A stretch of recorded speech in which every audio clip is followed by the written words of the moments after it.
Hello friends, स्वागत है आप सभी का आपके अपने चैनल में। मंगल ग्रह 17 अगस्त से ही अस्त चल रहा था, जो अब 29 नवंबर को उदय हो चुका है। सिंह राशि और कन्या राशि में होते हुए मंगल तुला राशि में उदय हो गया है। लंबे समय से मंगल अस्त चल रहा था। जब मंगल अस्त था तो उसी के साथ बुध ग्रह भी अस्त चल रहा था। इस समय के गोचर के दौरान जब ये दोनों ही अस्त थे, तब क्या हालात देश दुनिया के रहे हम सभी जानते हैं। कोई भी ग्रह जब अस्त होता है तो बेहतर परिणाम देने में कमी करता है, उसकी अपनी क्वालिटी में कमी आ जाती है। अस्त ग्रह सूर्य से जितनी दूरी पर होगा, परिणाम उसी पर निर्भर करता है। अगर दूरी कम है तो परिणाम उतने अच्छे नहीं होंगे, और अगर दूरी ज़्यादा है तो परिणाम बेहतर होंगे। ये सभी कुछ सूर्य से उस ग्रह की दूरी के ऊपर निर्भर करता है कि किस तरीके से परिणाम वो ग्रह दे सकता है। हम मंगल की बात कर रहे हैं, जो कालपुरुष कुंडली के हिसाब से फर्स्ट और 8th हाउस का स्वामी बनता है।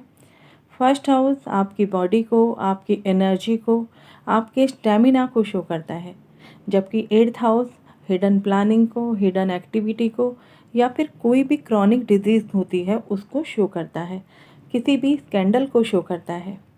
मंगल के अस्त होने से, कंबस्ट होने से जितने भी जॉब करने वाले मेहनती लोग हैं, इस समय पे अस्त मंगल के प्रभाव उनमें देखे गए।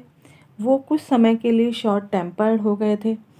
ब्लड प्रेशर की शिकायत उन्हें इस समय पर रही होगी, फीवर की शिकायत भी उन्हें उस समय पर रही होगी, या फिर हाइपर टेंशन वाली कंडीशन रही होगी।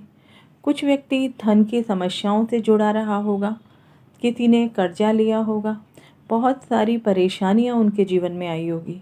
कुछ लोगों ने सस्ते दामों में अपनी प्रॉपर्टी बेची होगी। राजनीति की बात करें तो राजनीति में भी बहुत उतार चढ़ाव हम लोगों ने देखे, लेकिन अब मंगल उदय हो चुके हैं। जो कमी मंगल के अस्त होने से आई थी, वो दूर होने का समय अब आ गया है। मंगल के उदय के साथ ही इसका प्रभाव सेना में, पुलिस में, या फिर प्रॉपर्टी के क्षेत्र में देखने को मिलेगा। कुछ बदलाव इनसे जुड़े कार्यों में देखने को मिलेंगे। मंगल के उदय होने के साथ ही रियल एस्टेट और उद्योग जगत में तेजी देखने को मिलेगी। प्रॉपर्टी के मामलों में तेजी दिखाई देगी। प्रॉपर्टी के दामों में उतार चढ़ाव भी देखने को मिल सकते हैं।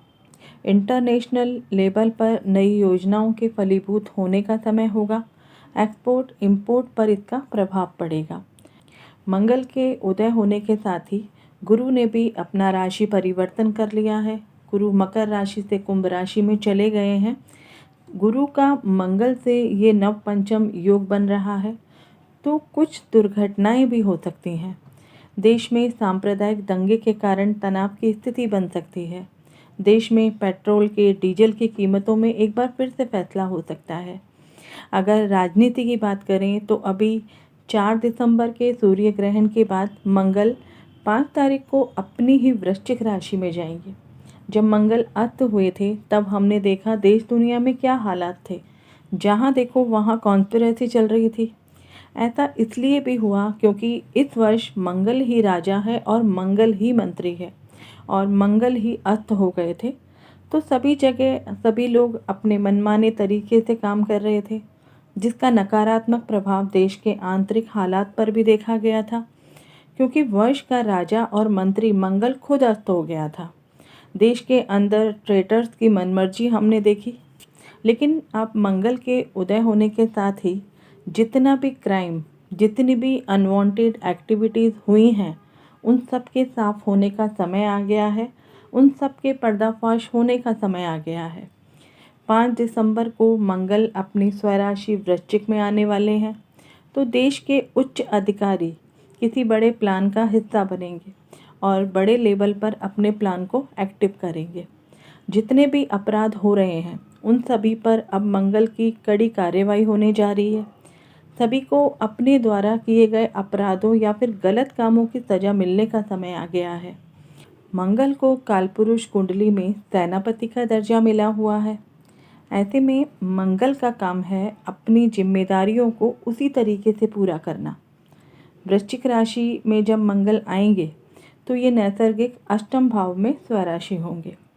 अष्टम भाव और वृश्चिक राशि बहुत गहराई लिए हुए होते हैं, जिसे समझना बहुत मुश्किल होता है।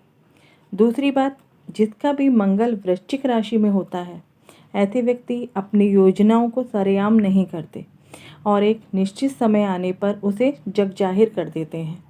उस समय वो उनका प्लान जो है वो पूरी तरह से सक्सेस होता है। अगर मोदी जी की बात करें तो मोदी जी के भी लग्न में मंगल है वृश्चिक राशि में। उनके बारे में हम सभी जानते हैं। मंगल के अस्त रहने तक और चंद्र ग्रहण के जस्ट अगले दिन उन्होंने किसान बिल वापस ले लिया। इस तरह अचानक से लिया गया फैसला सभी के लिए शॉकिंग था। शायद मोदी जी के वृश्चिक के मंगल के द्वारा ही ये फैसला लिया गया हो, जिसका असर हमें 5 दिसंबर के बाद देखने को मिलेगा। वृश्चिक का मंगल और अष्टम भाव किसी भी खेल का अंत और नए खेल की शुरुआत होती है। ऐसे में उदय होने के बाद मंगल क्या खेल खेलेगा, इसे देखना बड़ा दिलचस्प होगा। जो भी आपराधिक मामलों में फंसा हुआ होगा, उसे मंगल अपनी रणनीति से सीधे रास्ते पर लाने की कोशिश करेगा। जितनी भी आतंकवादी गतिविधियों में जो लोग शामिल हैं या जो देश का आंतरिक माहौल खराब कर रहे हैं, उन्हें सजा मिलने का समय भी आने वाला है। कानून का या फिर शासन व्यवस्था का एक नया रूप हमें देखने को मिलेगा। जनता एक नए रूप में देखी जा सकेगी। लोगों की विचारधाराओं में परिवर्तन देखने को मिलेगा। लंबे समय से जो किसान आंदोलन चल रहा है, वो भी एक नए रूप में देखने को मिलेगा। मार्च अप्रैल 2022 तक देश की राजनीति में नई योजनाओं के साथ काम होते दिखाई देंगे।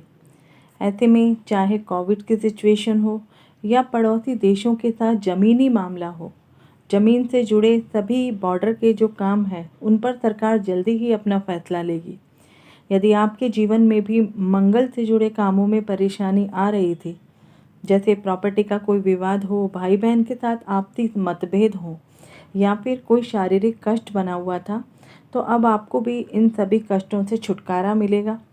कोई नया समाधान आपको इस समय पर मिल जाएगा।